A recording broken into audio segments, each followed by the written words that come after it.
Willowbrook, Ohio was a small town where the beauty of the seasons changed quietly. Mary Wilson found true fulfillment in her daily work as a nurse at the local general hospital.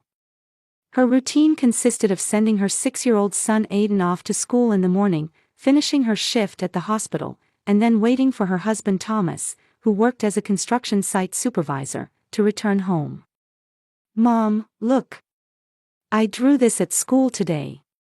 Aiden held up a colorful crayon drawing with a pure smile on his face.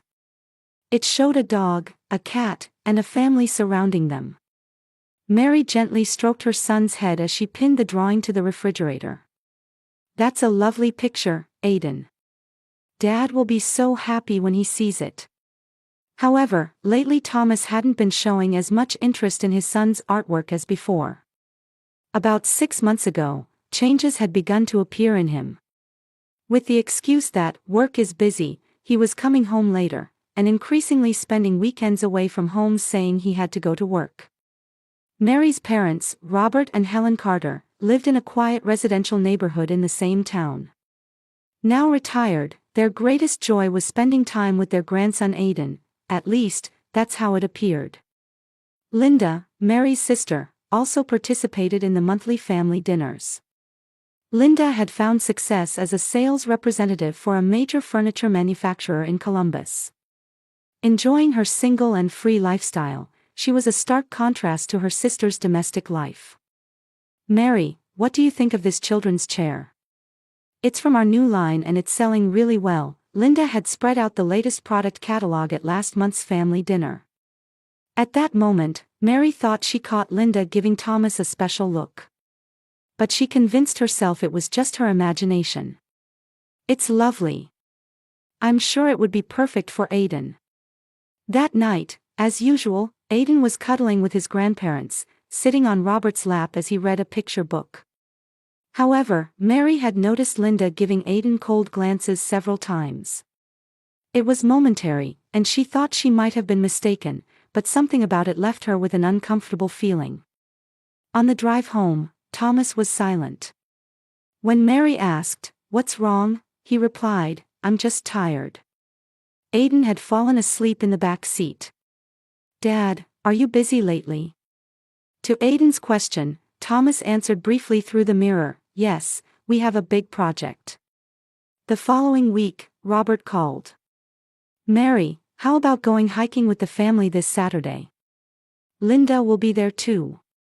Let's all enjoy nature together for the first time in a while." "That sounds nice. Aiden will be thrilled." Can you imagine making $10,000 a month just from YouTube, all from home? That's exactly what I did with Reddit Stories. No face, no voice. Check the link in the description if you're curious. "I'll ask Thomas too." Mary suggested it to her husband. Surprisingly, Thomas, who would normally decline saying, "I have work," answered, "Let's go." Aiden, who loved nature, was excited about the family hiking trip. "Yay! We're going to the forest. Will we see animals too?" However, the day before departure, Thomas called. "I'm sorry, but urgent work came up. You all go without me." Mary was disappointed but resolved to cherish the time with her son. "It's okay, Aiden. Let's enjoy ourselves even without Dad." Aiden looked a bit sad but quickly recovered his spirits. The morning of the hike dawned with a clear blue sky. Mary got up early to prepare Aiden's lunch and packed drinks, snacks, and a first aid kit into a small backpack. As a nurse, she always prepared for emergencies. "Aiden, are you ready?" Aiden came bounding down the stairs wearing a small jacket and hat, his eyes shining with excitement. "All ready, Mom. I brought my magnifying glass too. I'm going to observe insects." Mary smiled at her son's curiosity and pure joy. Though she regretted that Thomas wasn't with them, she was determined to cherish this mother-son time. The doorbell rang, and when Mary opened the door, her parents' car was parked outside. Her father Robert was in the driver's seat, her mother Helen in the passenger seat, and Linda in the back seat. Everyone was dressed for the outing, with Linda in particular wearing expensive hiking boots and stylish outdoor wear. "Good morning, Mary. What wonderful weather we have." Her father Robert's voice sounded unusually cheerful. As Mary and Aidan got into the back seat with Linda, Mary noticed something different about the atmosphere. Her parents exchanged brief glances, and Linda was strangely tense, staring at her cell phone. "So Thomas couldn't make it after all," Linda said. There seemed to be something hidden in her voice that Mary couldn't quite make out. "Yes," he said, "urgent work came up. It's disappointing, but it can't be helped." "Yes, it can't be helped," Linda's response seemed a bit too quick. As the car left town and climbed the mountain road toward the forest, her parents were unusually talkative. Helen in particular kept repeating, "Today will be a special day." Mary felt uncomfortable with these words but thought it was just expectation for a pleasant family outing. Aidan was absorbed in the scenery outside the window, pointing at passing trees and rocks and repeatedly asking, "What's that?" and "What's this?"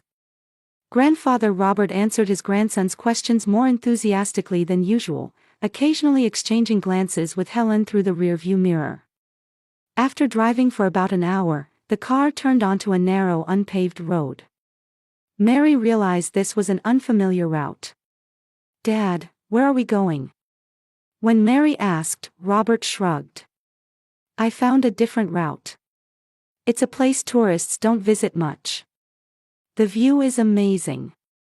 The car finally stopped at a small, undeveloped parking area. There were no other cars around, and silence dominated the area. As everyone got out of the car and shouldered their backpacks, Mary felt uneasy again. Her parents and Linda had too little luggage for a long hike. "Dad, are you sure this trail is okay?" "There's nobody here," Mary asked worriedly. "Don't worry, Mary. This place is a hidden gem. The view from the top is breathtaking," Robert answered with confidence. "That's right, Mary. Trust us. We just wanted to show you a special place," Helen added. Her voice was gentle, but her eyes seemed to be saying something else. Aidan was already under a nearby tree, searching through fallen leaves. "Mom, look.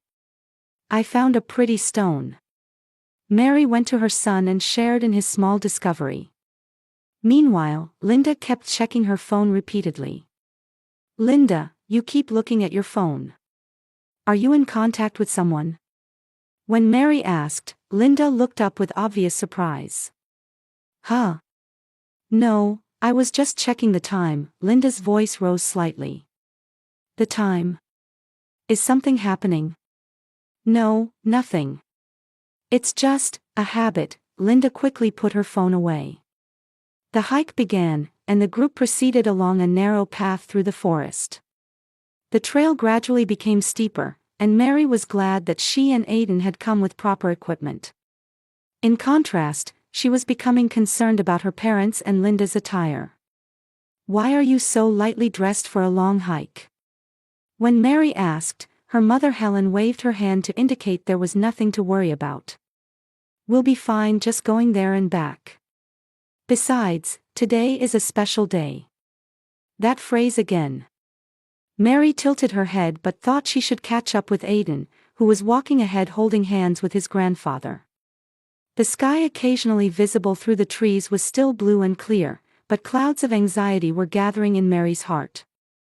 She felt uncomfortable with the glances exchanged between her parents and Linda, the unnatural conversation, and most of all, their behavior that was so different from a normal hike. The path suddenly opened up, and they emerged near a steep cliff. A deep valley spread out below, with the glimmer of a small lake visible in the distance. The wind blew strongly, and Mary instinctively gripped Aidan's hand tightly.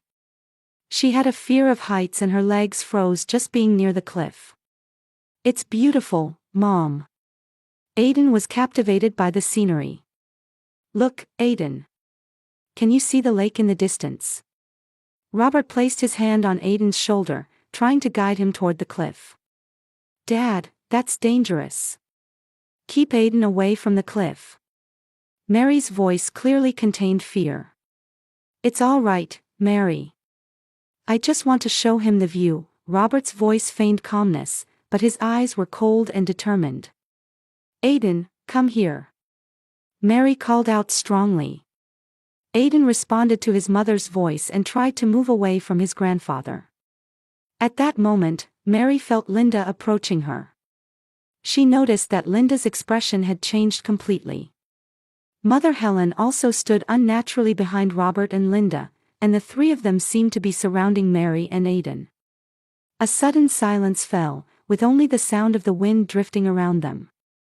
Surrounded by her parents and Linda, a cold fear ran down Mary's spine. The wind tousled her hair, and the view beyond the cliff was beautiful, but that was the least of her concerns now. Just as she tried to pull Aiden to her side, Linda suddenly grabbed Mary's arm.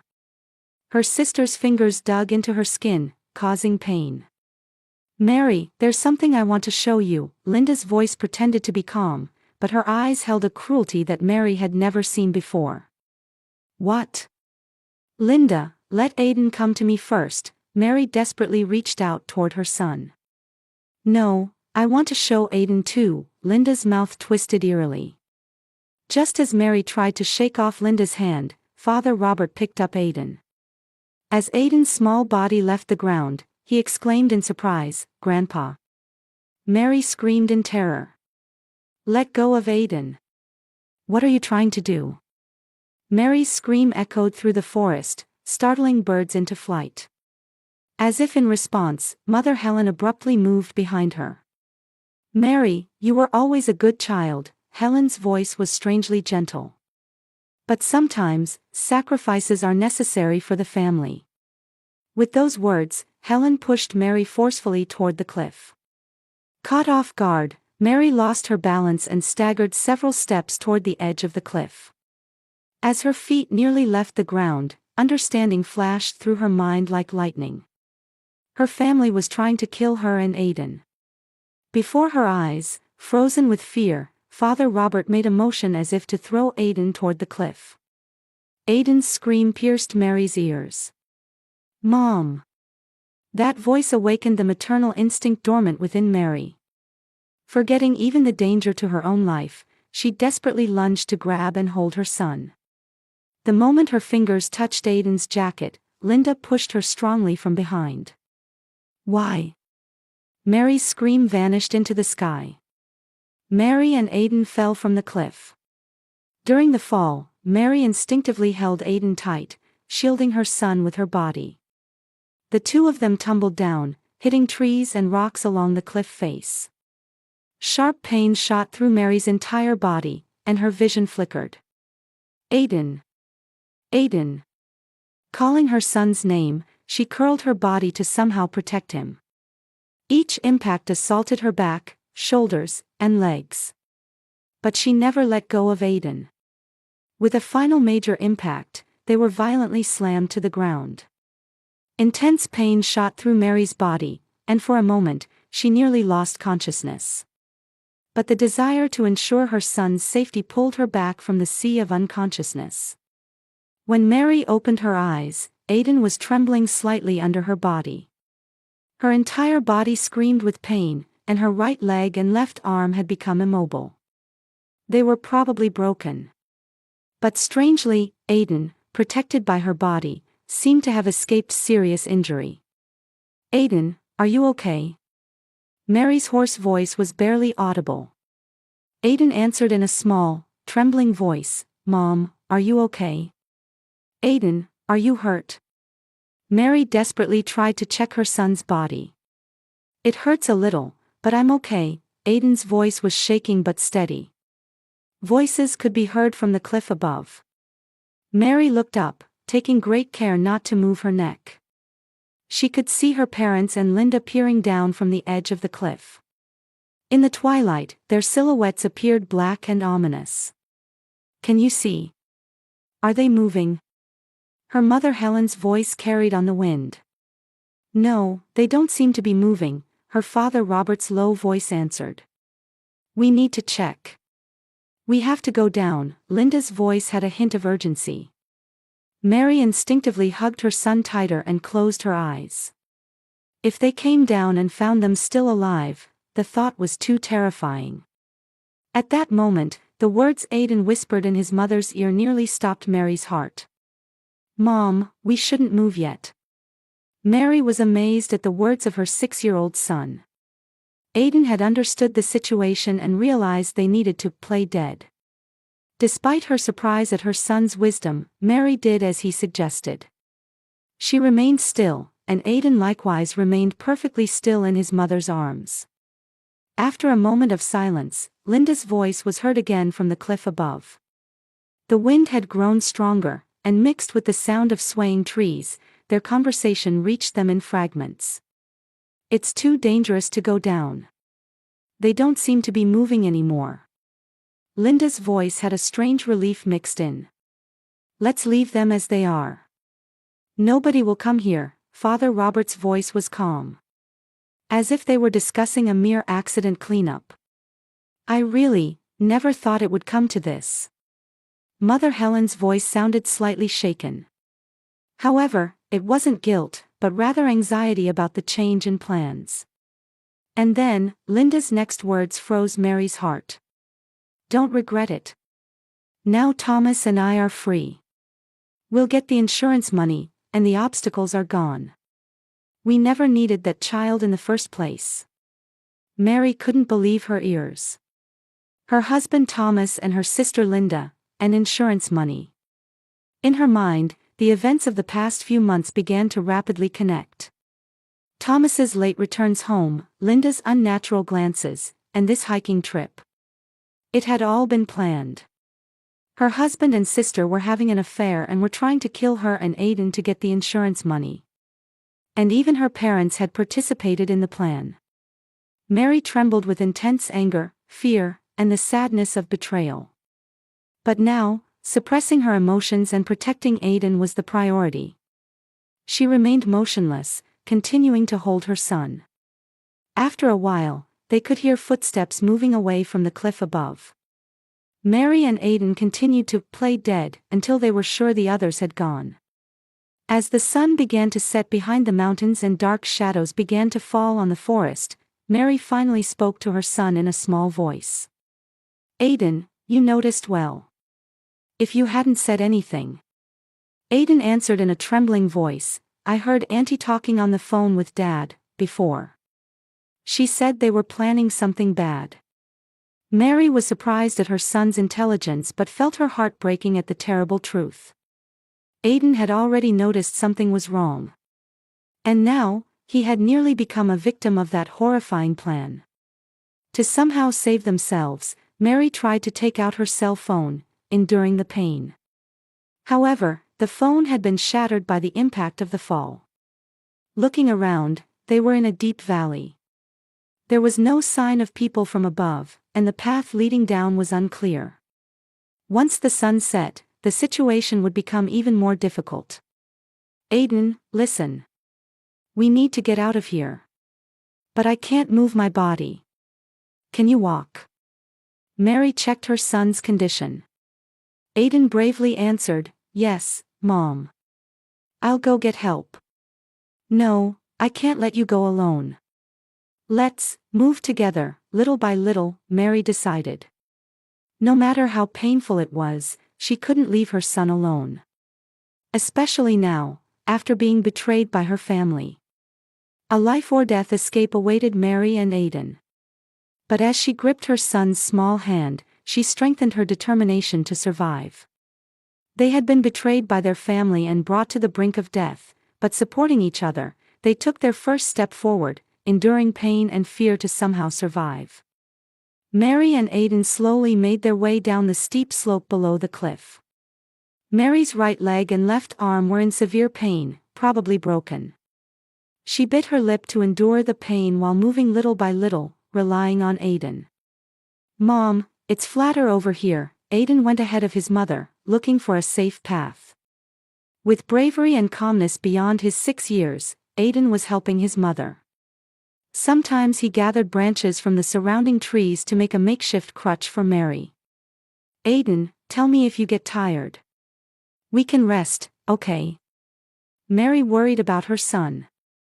I'm fine, Mom. I'm strong, Aiden answered, puffing out his chest. In that small back, Mary felt an incredible reliability that nearly moved her to tears. By moonlight, they continued walking through the forest for hours. Mary's watch was still working and showed it was past 11 p.m.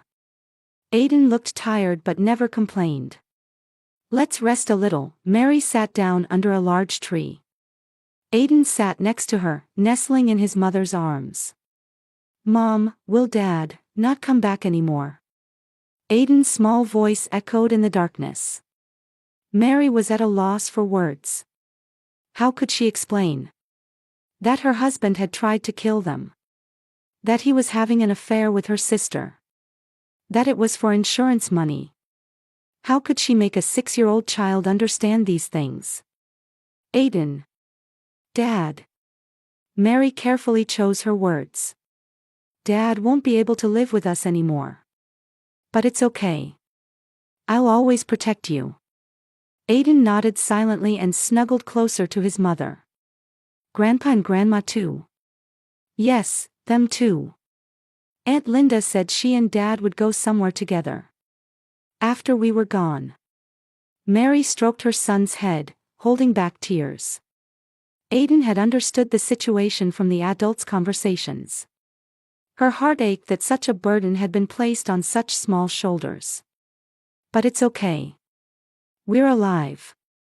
And we'll always be together, Mary said firmly. After a short rest, they began walking again. By daybreak, they finally reached the main hiking trail where people passed. In the morning light, the mother and son, covered in sweat and dirt, and full of wounds, caught the eye of a middle-aged couple hiking there. Oh my, are you all right? The man rushed over. Please help us, we fell from a cliff. Mary was finally able to ask others for help. The man's wife immediately called an ambulance, and Mary and Aiden were wrapped in blankets and given water. They were kind enough to share their hiking food and stayed with them until the ambulance arrived. How did you fall from a cliff? When the man asked, Mary hesitated for a moment. I'll tell the police everything later, was all she answered. The ambulance arrived at the forest entrance, and Mary and Aiden were taken to the hospital. According to the doctor's diagnosis, as expected, Mary had multiple fractures in her right leg and left arm, as well as internal bleeding and bruises all over her body. However, her life was not in danger. Aiden, too, had miraculously escaped with only minor bruises and scratches. Your mother was like a cushion for you, the doctor smiled at Aiden. She's a brave mother. While Mary was receiving treatment and resting, there was a knock on the hospital room door. It was Detective Brown from the local police. He introduced himself in a gentle tone and expressed concern for Mary's condition. Mrs. Wilson, are you able to talk? Can you tell me what happened on the mountain? Mary took a deep breath and began to tell everything. The hiking plan, her parents and Linda's behavior, and the moment they were pushed off the cliff. She also relayed Linda's words, now Thomas and I are free. We'll get the insurance money. Detective Brown responded calmly though surprised, continuing to take notes. We've contacted your husband Thomas, but he hasn't arrived yet, the detective said. He's also part of the plan. He was, apparently having an affair with my sister, Mary spoke the painful truth. Outside the hospital room, Aiden was talking with a child psychologist. He also explained the events in his own words and further detailed the content of phone calls he had heard between his aunt and father over the past few weeks. Aiden's testimony matched his mother's account, and the nature of the incident became clearer. Due to Detective Brown's swift investigation, Thomas, Linda, and both of Mary's parents were all arrested the next day. The interrogation revealed a horrifying plan. Thomas and Linda had been in a secret relationship for 2 years and had planned to kill Mary to obtain her $3 million life insurance policy. They had planned to eliminate Aiden as well since he could potentially be a witness. Mary's parents had been promised $500,000 by Thomas to participate in the plan. The trial began, and Mary had to face her husband and family. She appeared in court in a wheelchair but stood at the witness stand with strong determination. "The people I trusted most, my husband, my parents, my sister, they tried to take my life and my son's. But we survived.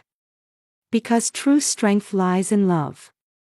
The bond between my son and me was stronger than their malice." Her words resonated throughout the courtroom, and sobs could be heard from the gallery. Aiden, too, bravely took the witness stand despite being a child.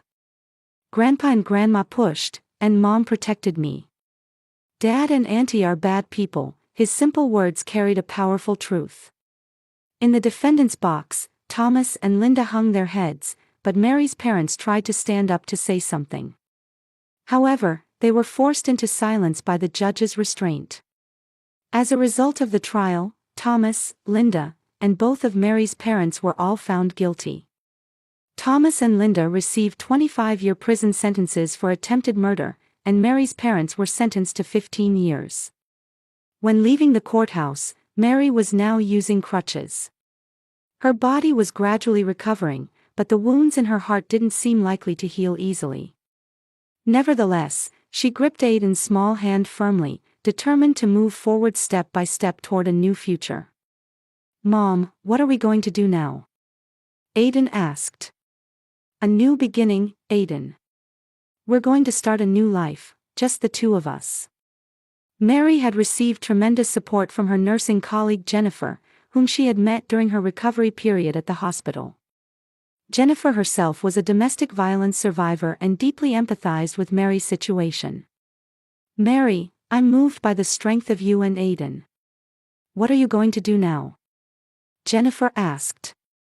"I haven't decided clearly yet, but I think Aiden and I need a new beginning. My sister lives in Colorado. Her town is a wonderful place. It might be perfect for a new start." Mary began to seriously consider Jennifer's suggestion. Aiden was also positive about going to a new place. "Mom, are we going to a new house? Will I make friends?" Aiden asked hopefully. "I'm sure you will, Aiden. We're together, so we can overcome anything." Mary was standing at the edge of fate's cliff again, just as when she had fallen from the real cliff. But this time, she had the courage to move forward with her son. She looked up at the sky and felt freedom. No one could hurt them anymore. She had learned the true meaning of family through a severe ordeal. On the day the trial verdict was delivered, the courtroom was wrapped in a solemn atmosphere. Mary sat quietly, waiting for the judge's words. Next to her, a social worker accompanied Aiden. When the verdict was read, a moment of silence flowed through the courtroom. But suddenly, Thomas stood up and shouted at Mary. "It's your fault. You ruined everything." Linda shouted just as loudly, "I'm more suitable for Thomas than you. That child is weak and useless just like you." As guards restrained the two, Mary quietly closed her eyes. Her parents silently bowed their heads, but there was no color of regret in their eyes. Mary looked at them one last time and bid farewell in her heart. 3 months later, Mary and Aiden had moved to a small mountain town in Colorado. They were renting a room in a guest house run by Jennifer's sister Martha and starting a new life. Mary had begun working as a nurse at a local clinic, and Aiden had started at a new school. "Aiden, how's school? Have you made new friends?" Mary asked her son one evening. "Yes, I play with Jason and Mike. But sometimes I remember that time and get scared," Aiden answered honestly. "I feel the same," Mary hugged her son. "But remember, we'll get through it together." Mary and Aiden regularly attended therapy, facing their trauma. Sometimes they were haunted by nightmares, but they felt they were healing little by little. One day, the principal of the town's elementary school, David Clark, visited the clinic. He had come to report on Aiden's progress at school. "Your son is truly remarkable. To be so positive and caring despite everything he's been through." Mary smiled. "Thank you. Aiden is my pride." Over the next few weeks, David occasionally stopped by the clinic. He was kind and showed genuine interest in Mary and Aidan. Mary gradually began to open her heart to him. Meanwhile, in a distant prison, the bonds of the former family had completely collapsed. The relationship between Thomas and Linda had developed cracks in prison life, and Mary's parents continued to justify their actions. They never reached true repentance, but rather deepened their hatred. A year later, on Aidan's 8th birthday, Mary held a small party. Martha, Jennifer, David, and school friends attended the party. The house was filled with cake, presents, and the laughter of children. David stood next to Mary and spoke quietly, "Mary, I'm truly impressed by the strength of you and Aidan. You've taught me that there are things more precious than blood ties." Mary gazed out the window at the sunset over the distant mountains. "We've learned that family is something you choose. True family exists where there is love, trust, and respect." She turned her eyes back to her son's smiling face. From the terror and despair of being thrown off a cliff, they had climbed up together, hand in hand, and were now finding new bonds, a new family. Mary was certain. True family is not about blood ties, but about bonds of love that protect and support each other. And she and Aidan were living proof of that.